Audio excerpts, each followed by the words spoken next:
अस्सलाम वालेकुम एवरीवन। बचपन से हम लोग ये सुनते आए हैं कि अगर आपकी सराउंडिंग्स में कुछ गलत हो रहा है तो सबसे पहले तो आप उसको हाथ से रोको। अगर हाथ से रोकने की हिम्मत नहीं है, ताकत नहीं है, तो ज़ुबान से रोको। और अगर ज़ुबान से भी नहीं रोक सकते तो एटलीस्ट उसको दिल में बुरा भला कहो या जानो।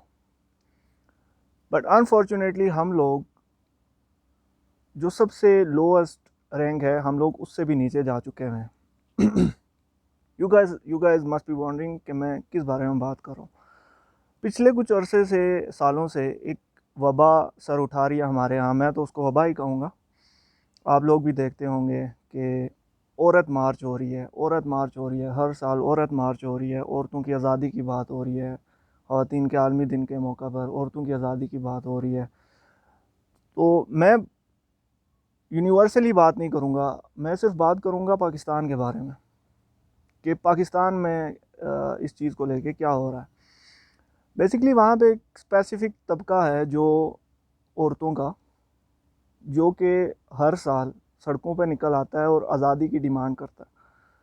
आप अगर उनके स्लोगन्स देखें तो आप वहाँ जाएं, आप उनके स्लोगन्स देखें या सोशल मीडिया पे देखें। अगर आप वहाँ से आपका गुज़र हो या किसी भी तरह से आप अगर उनके स्लोगन्स देखें तो मतलब उनके स्लोगन्स किस तरह के हैं कि I am divorced but I am happy.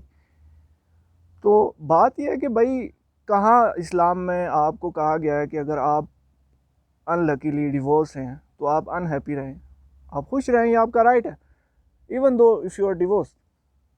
फिर आप ज़रा जायज़ा लें उनके स्लोगन किस तरह के हैं। जी, मैं टांगे फैला के बैठूंगी।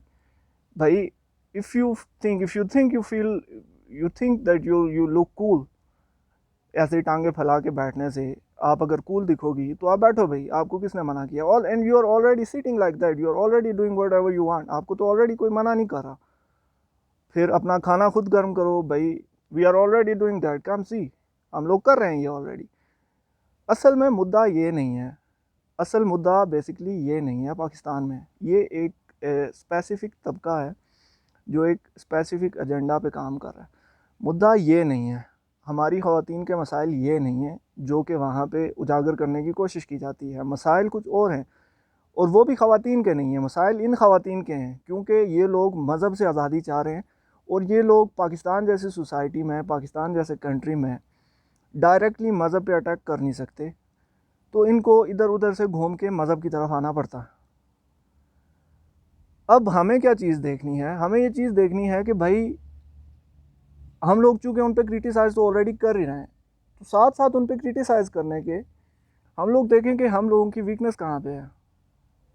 जो इस तरह के अनासिर हमारी सोसाइटी में हमारे इर्द गिर्द परवान चढ़ रहे हैं, और साल में एक आध दिन ही आपको ग्रेजुअली उनकी मतलब स्ट्रेंथ बढ़ती जा रही है। तो हम लोग बजाय इसके कि सिर्फ उन पे क्रिटिसाइज़ करें या सोशल मीडिया पे जस्ट हम लोग वो करें, हम लोग ये देखें कि भाई हम लोग कमज़ोर कहाँ पे हैं। आखिर क्यों जो एक मुल्क पाकिस्तान के इस्लाम के नाम पे बना, वहाँ पे एंटी इस्लामिक एक्टिविटीज़ हो रही हैं, गवर्नमेंट्स भी वहाँ पे हैं, तमाम इदारे भी वहाँ पे हैं, इस्लामिक काइंड ऑफ कॉन्स्टिट्यूशन आप कह सकते हैं वहाँ पे है, हर चीज़ का कानून है। फिर भी ये सब इन सारे इदारों के, गवर्नमेंट के झंडे के नीचे ये सब काम हो रहा है, उनकी आंखों के सामने ये सारे काम हो रहे हैं, बट स्टिल इसकी कोई रोकथाम के लिए कोई इकदाम नहीं किए जा रहे। मैं आप लोगों को एक बात बताऊं, Islam basically is the second largest religion in the world and the fastest growing religion in the world. अब बात यह है कि अगर ये लोग ये सोच रहे हैं इस्लाम का तो कोई भी बाल भी भींका नहीं कर सकता, ये लोग जितनी मर्ज़ी कोशिशें कर लें अपनी तरफ से, जितनी मर्ज़ी है तिनके हवा में ये उस तिनके की मानी दी हैं जो आंधियों में उड़ता फिर रहा होता है। इनकी इससे ज़्यादा कोई वैल्यू नहीं है, सिवाय इसके कि हम लोग इनको वैल्यू दें, हम लोग इनको वो उस जगह पे लेके जाएं, वहाँ पे पहुँचाएं जो लोग ये लोग डिज़र्व नहीं करते। इनको हम लोग जितना इनको कंप्रेस करने की कोशिश कर रहे हैं, ये उतना उभर के बाहर आना शुरू हो रहे हैं। तो बजाय इसके इन जैसे अनासिर को अवॉइड करें, इतना अवॉइड करें कि इनको इनकी अहमियत ही महसूस ना हो, और इनको अवॉइड करें और साथ में अपनी कमज़ोरियां देखें कि भाई हम लोगों की वीकनेस क्या है। बेसिकली हम लोग कहीं ना कहीं से तो कमज़ोर हैं ही, जो हम लोगों के बीच में हमारे ही अगेंस्ट इस तरह के हथकंडे, इस तरह की एक्टिविटीज़ हो रही हैं और हम लोग कुछ नहीं कर पा रहे। तो ये मकाम है हम लोगों के सोचने का, और सोचने के बाद उस पर अमल करने का। ये ना हो कि वक्त ना हाथों से निकल जाए।